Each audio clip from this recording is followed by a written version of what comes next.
Ils se sont engagés par écrit.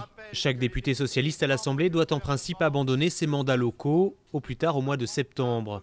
Pourtant, la centaine d'élus PS concernés ne semble pas pressés de tenir promesse, à l'image du vice-président du groupe et président du Conseil général du Gers. Martine Aubry avait fait en sorte que nous ayons des règles relativement strictes.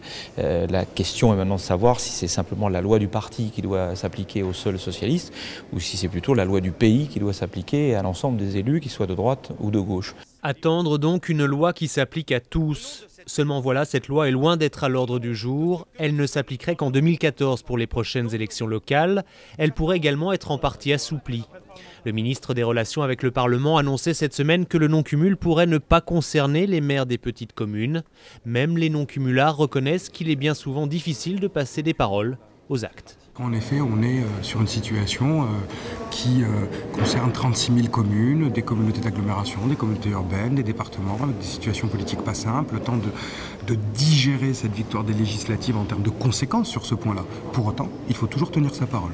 Sur les 577 députés élus ce mois-ci à l'Assemblée, plus de 75% d'entre eux sont actuellement en situation de cumul.